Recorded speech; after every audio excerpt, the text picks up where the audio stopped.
Everyone, আজকে আমরা একদম শুরু থেকে গ্রামারটা শেখার চেষ্টা করব। তো শুরুতেই আমরা পার্টস অফ স্পিচটাকে কভার করব ওয়ান বাই ওয়ান। তো পার্টস অফ স্পিচের প্রথম যে টপিকটা হয় সেটা হলো নাউন। খুবই ইজি একটা টপিক, কিন্তু এখান থেকেই আমরা আজকে বেসিক্স যেসব এরর গুলো আসে সেগুলো কম্পিটিটিভ এক্সামের জন্য সেগুলো একবার দেখার চেষ্টা করব, এবং তার সাথে সাথে প্রথমে আমরা কাইন্ড অফ নাউন্স মানে নাউন কত রকমের হয় সেটা প্রথমে দেখব। তো বেসিক্যালি নাউন কি? নাউন মানে হচ্ছে বিশেষ্য, দ্যাট ইজ কোনো কিছুর নাম। তো আমরা এটাই জানি noun is a naming word, that is কোনো কিছুর নাম বোঝালেই সেটা নাউন। বাট এই যে নামের ভেতরেও কিছু ডিফারেন্স আছে। যেমন আমি যদি বলি রাহুল, কিন্তু আমি যদি বলি ছেলে, তো এই যে রাহুল এবং ছেলে দুটোই একটা নাম, বাট দুটোর মধ্যে কিন্তু একটা বেসিক ডিফারেন্স আছে। রাহুল মানে তোমার বাড়ির পাশের বাড়ির ছেলেটা হতে পারে, তোমার ভাই হতে পারে। বাট আমি যখন বলছি ছেলে, বয়, তখন কিন্তু পার্টিকুলারলি আমি জানি না সে যে কেউ ছেলে হতে পারে, সে তোমার পাশের বাড়ির হতে পারে, বা এই পৃথিবীর যে কোনো ছেলেকেই কিন্তু ইন্ডিকেট করা হচ্ছে, পার্টিকুলারলি কাউকে বলা হচ্ছে না। ঠিক এইভাবে যদি আমি বলি এক পাল ভেড়ার দল যাচ্ছে, তো এই যে ভেড়া, ভেড়ার দল, সেটাকে আমি কি দিয়ে সম্বোধন করছি? এক পাল। একটা ফুলের তোড়া, এই যে তোড়া, তো এইগুলোও কিন্তু নাউন। তার সাথে বেসিক্যালি নাউনকে আমরা এই কটা ভাগে ডিভাইড করতে পারি। First one is proper noun, then common noun, collective noun, material noun and abstract noun. তো এই যে 5 প্রকার নাউন, এর প্রথম 4টেকে কিন্তু আমরা বলে থাকি কংক্রিট নাউন, এবং বাকি যে লাস্টে পড়ে যাচ্ছে সেটাকে আমরা বলি অ্যাবস্ট্রাক্ট নাউন। তো এই শব্দগুলোর সাথে কিন্তু এর মিনিংটা জড়িত আছে। কংক্রিট নাউন মানে যে নাউনগুলোকে আমরা ফিল করতে পারি আমাদের 5 ইন্দ্রিয়ের দ্বারা, that is concrete noun. And abstract noun যেটাকে কিন্তু আমরা আমাদের 5 ইন্দ্রিয়ের মধ্যে দ্বারা টাচ করতে কিংবা দেখতে পারি না। 5 ইন্দ্রিয়ের দ্বারা কিন্তু আমরা সেটাকে বুঝতে পারি না। এই নাউনটাকে কিন্তু আমাদের ফিল করতে হয়, কাইন্ড অফ থিংস। তো ফার্স্ট শুরু করা যাক। প্রথমটা হলো প্রপার নাউন। তো proper noun means, proper noun is the word that indicate the particular person, place, things. That is যখন নির্দিষ্ট করে কোনো কিছুর নাম বলা হয় সেটাই হলো কিন্তু প্রপার নাউন। তো আমরা সাইড বাই সাইড প্রপার এবং কমন নাউনটাকে পড়বো। তাহলে দেখো, প্রপার নাউন হচ্ছে নির্দিষ্ট করে যখন কারোর নাম করা হবে তখন সেটা হলো প্রপার নাউন, এবং যখন একটা কমন নামের সাথে তাকে ডাকা হবে তখন সেটা হয়ে যাবে কমন নাউন। যেমন আমি যদি বলি Rahul, Rahul is a good boy, today I meet Rahul. তো আজকে আমি আমার রাহুলের সাথে দেখা হয়েছে। তো পার্টিকুলারলি আমি যদি কাউকে গিয়ে বলি যে জানিস আজকে না রাহুলের সঙ্গে আমার দেখা হয়েছে, তাহলে সে বুঝে যাবে যে রাহুল হয়তো অমুকের ছেলে বা তার ভাই। তো পার্টিকুলারলি আমি কারো একটা নির্দিষ্ট করে নাম বলছি।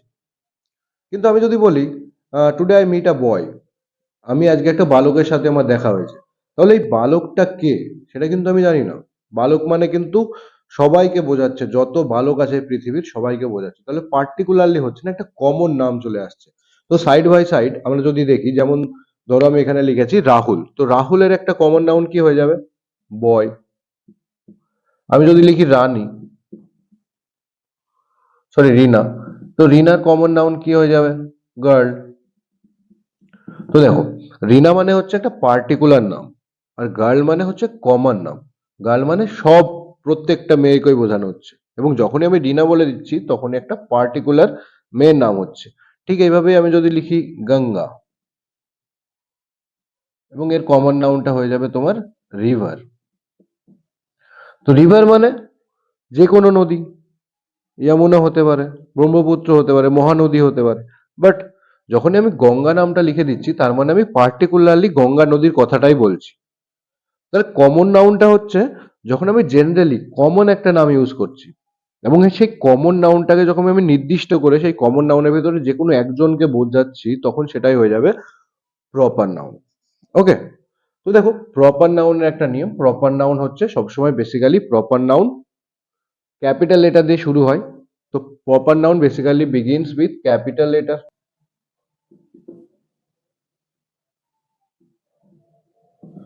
First one is proper noun, যখন আমরা নির্দিষ্ট করে কোনো কারোর নাম বলবো তখন সেটা হয়ে যাবে প্রপার নাউন। কমন নাউন, যখন আমরা তার একটা কমন নাম ব্যবহার করব, যেমন বয়, যেমন মানুষ, যেমন টিচার, শিক্ষক। শিক্ষক মানে যে কোনো শিক্ষক হতে পারে, যখন আমরা নির্দিষ্ট করে কারো নাম বলবো, তখন যেমন খান স্যার, আমি যদি এখন বলি খান স্যার, তাহলে সবাই চিনে যাবে যে খান স্যার কে। তখন আমি প্রপারলি তার একটা নাম বলছি। বাট আমি যদি বলি শিক্ষক স্যার, তখন কিন্তু যে কোনো স্যারকে বোঝানো হচ্ছে। এই দুনিয়ায়, এই পৃথিবীতে যত স্যার আছে সবাইকে কিন্তু ইন্ডিকেট করা হচ্ছে। তো পার্টিকুলারলি যখন কারো নাম বলা হবে প্রপার, যখন একটা কমন নাম বলা হবে তখন সেটা কিন্তু কমন নাউন।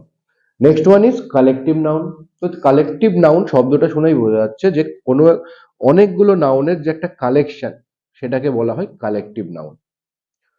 তো বেসিক্যালি আমরা যেমন কালেকটিভ নাউন হিসেবে নর্মালি আমরা পড়ে থাকি, যেমন এক ঝাঁক তারা, এক পাল ছেলের দল, তাই তো? এই যে ঝাঁক, এক পাল, এক গুচ্ছ ফুল, এরকম।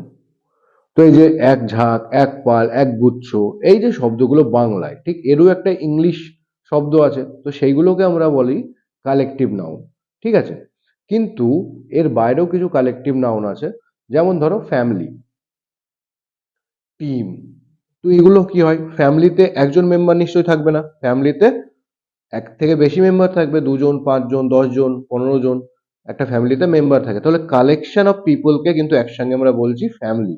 সেজন্য ফ্যামিলিটাও কিন্তু হয়ে যাবে কালেকটিভ নাউন। তার সাথে সাথে ধরো যদি আমি বলি টিম, তো যে কোনো টিমেই, সেটা ক্রিকেট হোক, ফুটবল হোক, বেসবল হোক, ভলিবল হোক, সব টিমেই কিন্তু নাম্বার অফ প্লেয়ার্সকে নিয়ে টিমটা তৈরি হয়। তাহলে সেখানে টিম মানে কিন্তু অনেকজনকে একসাথে বোঝানো হচ্ছে। তাহলে যেসব শব্দগুলোর দ্বারা অনেকজনকে একসঙ্গে বোঝানো হয়, সেটাকে বলা হয় কালেকটিভ নাউন। যেমন ধরো আমি যদি বলি চাল, তাহলে একটা চালকেও চাল বলি, অনেকগুলো চাল আছে, যেমন আমরা কি বলি, কি চাল দাও তো, 1 কিলো চাল দাও, তাহলে 1 কিলো চালের মধ্যে একটা চাল তো হবে না, প্রচুর চাল আছে। তাহলে অনেকগুলো চালকেও কিন্তু আমরা চাল বলি, আবার একটা চালকেও চাল বলি। যদি এরকম যদি ভাত বলি, একটা ভাতও ভাত, এক থালা ভাতও ভাত। তো এই যে শব্দগুলো, যেগুলোর সিঙ্গুলার আর প্লুরাল দুটোই সেম, সেগুলোকেও কিন্তু কালেকটিভ নাউনের ভিতরে ধরা হয়। ঠিক আছে? তো এটা মনে রাখতে হবে, কালেকটিভ নাউন কিন্তু সবসময় সিঙ্গুলার ভার্ব নাই। তাহলে কালেকটিভ নাউনের সঙ্গে কিন্তু সবসময় বেসিক্যালি সাধারণত কি হয়, সিঙ্গুলার ভার্ব ইউজ হয়। তো এর সম্পর্কে আমি একটু আলোচনা করবো, এখানে কিছু ডিফারেন্সও হয়। Next, material noun. ঠিক আছে? তো মাটেরিয়াল নাউন মানে, এবার তুমি যদি ভাবো যে কোনো মাটেরিয়াল, ওটা কিন্তু সবসময় কালেকটিভ নাউন হবে না। তাহলে এটা মনে রাখতে হবে, কোনো সাবস্ট্যান্স বা মাটেরিয়াল যেটা দিয়ে প্রপার এবং কমন নাউন তৈরি হয়, কোনো সাবস্ট্যান্স বা মাটেরিয়াল যেটা দিয়ে প্রপার এবং কমন নাউন তৈরি হয়। তো বেশিরভাগ ক্ষেত্রে মাটেরিয়াল নাউনের যখন এক্সাম্পল থাকে, তখন একটা টার্ম ইউজ করা হয়, সেটা হলো মেড অফ। মেড অফ, ওকে। তো দেখো, বেসিক্যালি যেমন দেখো, gold, iron, silver, these are the substance. তো এই সাবস্ট্যান্স গুলো কিন্তু মাটেরিয়াল নাউনের মধ্যেই পড়ে। কিন্তু এর মানে এই নাই যে সব সময় যে কোনো জিনিস মাটেরিয়ালি কিন্তু মাটেরিয়াল নাউনের ভিতরে হবে না। তো এটা আমাদের মনে রাখতে হবে যে মাটেরিয়াল নাউন যখন কমন এবং প্রপার নাউনকে তৈরি করবে, তখনই কিন্তু সেটা মাটেরিয়াল নাউন। জাস্ট লাইক, যখন মনে করো একটা ইট, ইট দিয়ে বাড়ি তৈরি হয়। যেমন ধরো রাহুল, এই যে রাহুল, তো রাহুল অ্যাকচুয়ালি কি, আমরা রক্ত মাংস একটা মানুষ, রাহুল একটা মানুষ। তো রাহুল কি দিয়ে তৈরি, রাহুল রক্ত মাংস দিয়ে তৈরি। তাহলে এই যে রক্ত এবং মাংস, এটা কিন্তু মাটেরিয়াল নাউনে পড়ে যাবে। তাহলে বেশিরভাগই দেখো রক্ত মাংস, এই যে রক্ত মাংস, এটা কিন্তু কোনো মাটেরিয়াল না। তুমি যদি নর্মালি ভাবো, তাহলে এটা কোনো পদার্থ? রক্ত মাংসকে মাটেরিয়াল তুমি ভাববে? তোমার কিন্তু মাথায় ক্লিক করবে না কি রক্ত মাংসও মাটেরিয়াল হতে পারে। তারপরে ধরো একটা নদী বা একটা পুকুর, তো পুকুরটা কি, জল দিয়ে ভরা। The pond is made of water, এরকম যদি আমি বলি, তাহলে এই যে জল, তাহলে এই যে জল, তাহলে জলটা আসলে কোনো মাটেরিয়াল না, কিন্তু এই যে পুকুরটা কিন্তু জল দিয়ে তৈরি। সেই কারণে পুকুরটা যেহেতু তৈরি করতে সাহায্য করছে জল, সেহেতু এখানে জলটা কিন্তু এর একটা মাটেরিয়াল। তাহলে এইভাবে তোমরা মনে রাখতে পারো দি, কি এই যে প্রপার এবং কমন নাউন তৈরি করতে যেসব জিনিসগুলো লাগে, সেইগুলো কিন্তু মাটেরিয়াল নাউন হয়ে যায়। ঠিক আছে? তারপরে দেখো last one, that is abstract noun. তো abstract noun and concrete noun আমি প্রথমেই বললাম। প্রথমের আমরা যে চারটা পড়লাম, চারটে নাউনের ডিভিশন: প্রপার, যখন কোনো পার্টিকুলার নাম করা হয়; কমন, যখন ওই পার্টিকুলার নাউনে একটা কমন নাম দেওয়া হয়, তখন কমন নাউন; কালেকটিভ নাউন যখন যে শব্দগুলো দ্বারা অনেকগুলো নাউনকে একসাথে বোঝানো হয় সেটা হলো কালেকটিভ নাউন। দেন ম্যাটেরিয়াল নাউন, যে ম্যাটেরিয়াল নাউন যে সাবস্টেন্স অর ম্যাটেরিয়াল থেকে প্রপার এবং কমন নাউন তৈরি হয় সেটা হলো material noun. And next one is abstract noun. তো অ্যাবস্ট্রাক্ট নাউন কি? অ্যাবস্ট্রাক্ট নাউন হচ্ছে সেই সব নাউন যেগুলোকে আমরা আমাদের পাঁচ ইন্দ্রিয়ের দ্বারা দেখতে পাই না, যেগুলো আমরা টাচ করতে পারি না, সেগুলো হলো abstract noun. Just like kindness. তো এই যে দয়ালু, তো কারো দয়ালু তোমার যদি বলি 1 কেজি কাইন্ডনেস দাও, সেটা কি সম্ভব? বা তোমার থেকে আমার কাইন্ডনেস 2 কিলো বেশি, এরকম আমরা বলি যে ও বেশি দয়ালু, বাট কিন্তু কতটা দয়ালু সেটা কিন্তু আমরা জানি না। মেজার করে বলতে পারবো না যে কি তোমার থেকে এর দয়ালুপনা একটু বেশি, 250 গ্রাম বেশি। That is not possible. তো এই যে যেমন বয়হুড, চাইল্ডহুড, অ্যাডাল্টহুড, তো এই যে লাস্টে যখন হুড শব্দগুলো থাকবে সেগুলোও কিন্তু অ্যাবস্ট্রাক্ট নাউনের ভিতরে আসে। তারপরে যে নেস লাস্টে, চাইল্ড, কাইন্ডনেস, তো এই শব্দগুলো হচ্ছে তোমার অ্যাবস্ট্রাক্ট নাউন, যেগুলোকে আমরা না দেখতে পাই, না টাচ করতে পারি না, সেগুলো হচ্ছে সব abstract noun. So this is all about the types of noun. Noun basically 5 প্রকার: একটা proper noun, common noun, collective noun, material noun and abstract noun. তো এখান থেকে যেসব কনফিউজিং কোশ্চেন গুলো থাকে সেগুলো নিয়ে আমরা একটু আলোচনা করব। এর সাথে সাথে দেখো, একটা হয় কাউন্টেবল নাউন, একটা হয় আনকাউন্টেবল নাউন। এটা তো অনেক easy. Countable noun, countable noun যেগুলোকে আমরা গুনতে পারি সেগুলো কাউন্টেবলস, যেগুলো আমরা গুনতে পারি না সেগুলো আনকাউন্টেবলস। এবার এই যে কাউন্টেবল নাউন, আনকাউন্টেবল নাউন, এগুলোর সাথে কি কি বসে সেগুলো আমরা একটু দেখে নেব। পার্টস অফ স্পিচের সব থেকে ইজি যে টপিক সেটা হলো নাউন। তবে নাউন থেকেও কিছু কনফিউজিং কোয়েশ্চেন এসে থাকে। তবে প্রথমে আমরা যে নাউনটা নিয়ে আলোচনা করব সেটা হলো কালেকটিভ নাউন। তো বেসিক্যালি তোমরা বেশিরভাগ বইয়েতে দেখবে যে collective noun always carry the singular verb. তো বেশিরভাগ বই এরকম লেখা থাকে যে কালেকটিভ নাউনের সঙ্গে সবসময় সিঙ্গুলার ভার্ব ব্যবহার হয়, কিন্তু এই কনসেপ্টটা কিন্তু সবসময় এগ্রি হয় না।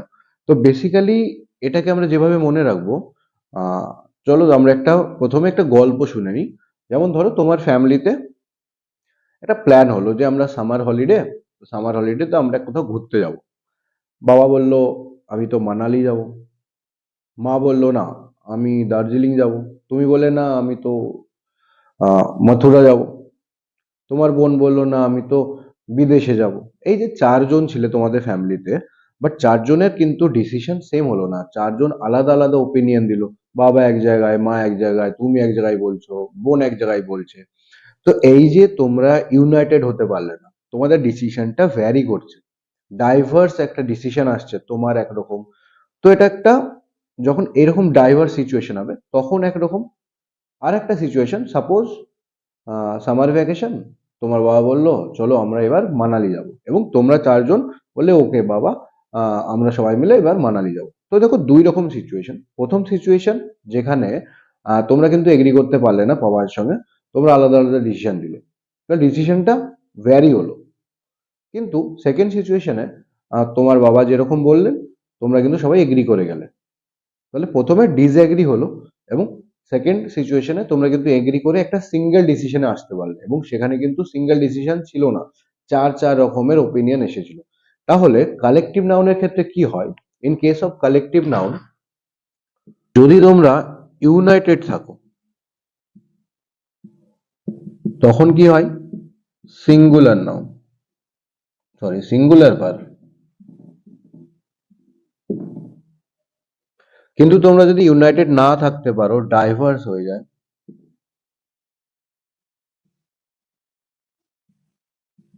তখন কিন্তু প্লুরাল ভার্ব ইউজ হয়। ঠিক আছে?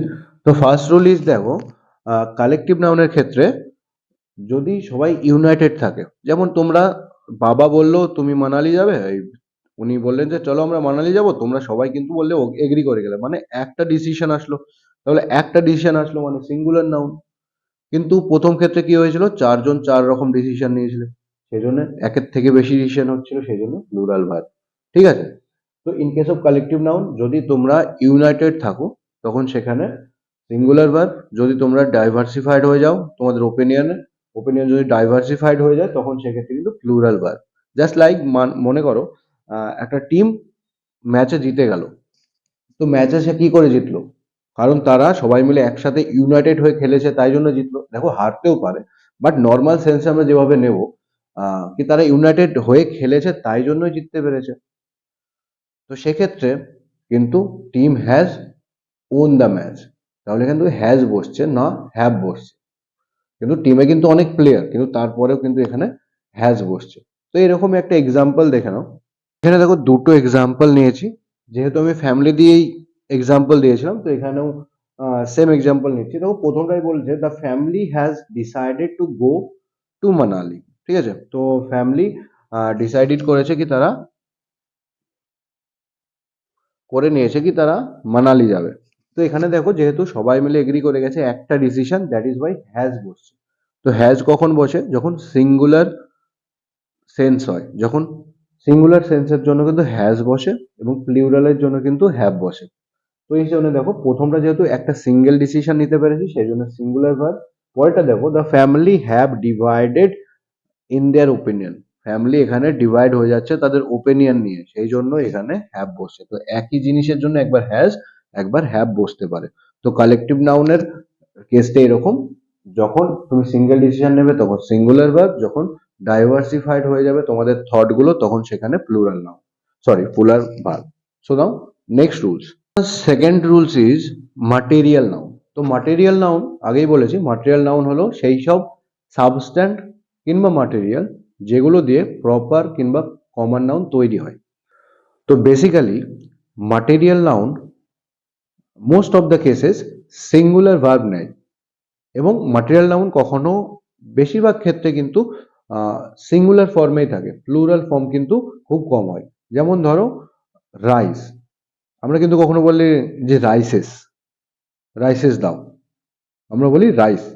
তো মাটেরিয়াল নাউন যেগুলো হয় সেগুলো কিন্তু সবসময় মোস্ট অফ দ্য কেসেস এটা কিন্তু সিঙ্গুলার ফর্মেই থাকে, এটা কিন্তু কখনো প্লুরাল ফর্ম হয় না। যেমন রাইস, ঠিক আছে, যেমন ধরো গোল্ড, আমি যদি একটা এক্সাম্পল লিখি, গোল্ডস আর এক্সপেন্সিভ। তো দেখো গোল্ডস আর এক্সপেন্সিভ, তো তোমরা জানো এখন সোনার দাম কেমন খতরনাক, কতটা এক্সপেন্সিভ। তো এই জন্য এই এক্সাম্পলটা লিখলাম গোল্ডস আর এক্সপেন্সিভ। তাহলে দেখো এই যে সেন্টেন্সটা, এই সেন্টেন্সটা কিন্তু একটা রং সেন্টেন্স, রং ফরম্যাটে লেখা হয়েছে। তাহলে প্রথমে আমি যেটা বলেছিলাম যে গোল্ড এটা একটা মাটেরিয়াল, গোল্ড একটা মাটেরিয়াল। তো গোল্ড যখনই দেখবে কোনো মাটেরিয়াল নাউন, সে কিন্তু কখনো প্লুরাল ফর্মে আসবে না, সে কিন্তু সিঙ্গুলার ফর্মে আসবে, এবং সে যে নাউনটা সরি ভার্বটা নেবে সেও কিন্তু সিঙ্গুলার হবে। তাহলে কারেক্ট সেন্টেন্সটা এরকম হয়ে যাবে, gold is expensive, not golds are expensive. ঠিক আছে, নেক্সট এর সাথেই আরেকটা জিনিস জেনে রাখবে যে মাটেরিয়াল নাউন কিন্তু আননেসেসারি আর্টিকেলস ইউজ হয় না। যেমন আমি যদি লিখি দা গোল্ড ইজ এক্সপেন্সিভ, তাহলে পার্টিকুলারলি কোনো গোল্ড কিন্তু সম্ভব না। দা গোল্ড মানে কোন গোল্ডটা বলবে তুমি? পার্টিকুলারলি কোনো কিছু যখন মেনশন নেই, যখন গোল্ডকে একটা ম্যাটেরিয়াল নাউন হিসাবে এখানে ধরা হচ্ছে, তো কিন্তু তার আগে কিন্তু articles most of the cases বসে না। ঠিক আছে, নেক্সট কিছু কিছু নাউন আছে যেগুলো পেয়ারে পাওয়া যায়, পেয়ারসে হয়। যেমন দেখো চশমা, চশমা দুটো পার্ট, সানগ্লাস দুটো পার্ট, জিন্স দুটো পার্ট, ট্রাউজার্স, প্যান্টস, সিজার্স, তো এরা কি হয়? দুটো পার্ট। যেমন কাঁচি দুটো পার্ট, তো দুটো হাত, দুটো হাতল, প্যান্টের দুটো দুটো পার্ট। তো যেসব জিনিসগুলো কিন্তু পেয়ার্সে হয়, সেই সব জিনিসগুলো কিন্তু সবসময় সিঙ্গুলার হয়। ঠিক আছে, জাস্ট লাইক যেমন আমি বললাম প্যান্টস, সানগ্লাস,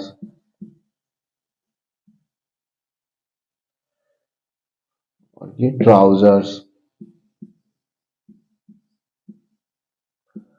আরো যেমন। তো যেসব জিনিসগুলো মনে রাখতে হবে, যেসব জিনিসগুলো পেয়ার্সে হয়, যেমন জিন্স, তো এগুলো কিন্তু সবসময় সিঙ্গুলার ভার্ব নেয়। ঠিক আছে,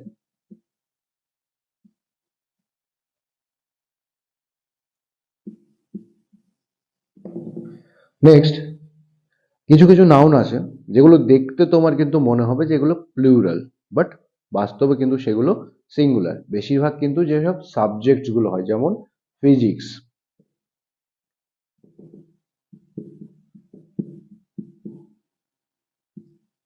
শব্দ যেমন ফিজিক্স, ম্যাথমেটিক্স, নিউজ, স্ট্যাটিস্টিক্স। তো নিউজটা তো অনেক কম্পিটিটিভ এক্সামে বারবার চলে এসেছে, তো এগুলো দেখো লাস্টে কিন্তু এস লাগানো আছে। তো এগুলো দেখে অনেক সময় তোমার মনে হতে পারে যে এগুলো হয়তো প্লুরাল নাউন, কিন্তু বাস্তবে এরাও একটা সিঙ্গুলার নাউন এবং এরাও কিন্তু সিঙ্গুলার ভার্ব নেয়। যেমন all news is not a good news. All news শুনে কিন্তু অল নিউজ আর হবে না, ইজ হবে। তো this is all about noun and its kind.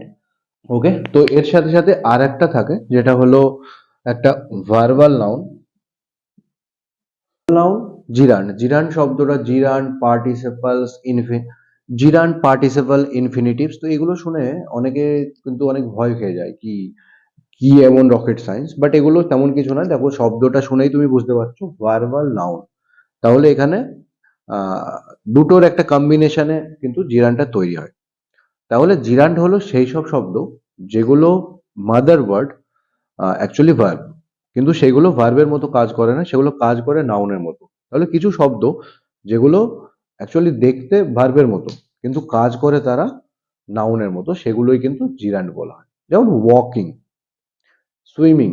তো দেখো ওয়াকিং সিধি বাতে তুমি চলা, সুইমিং করা, তো এগুলো তো আসলে ক্রিয়া, কিন্তু এগুলো যখন ক্রিয়ার মতো কাজ না করে, ভার্বের মতো কাজ না করে নাউনের মতো কাজ করবে, তখন সেগুলো হয়ে যাবে জিরান্ড। That is all. তো এটা নিয়ে আমি আলাদা একটা ভিডিও বানাবো যখন ভার্বের পার্টটা চলবে, কারণ ভার্বের অনেক রকম ভ্যারিয়েশন আছে। তো তার ভেতরেই আমি এটা নিয়ে একটা আলোচনা করবো। This is all about noun. Next day আমরা প্রনাউন নিয়ে আলোচনা করবো। Okay, thank you, have a nice day.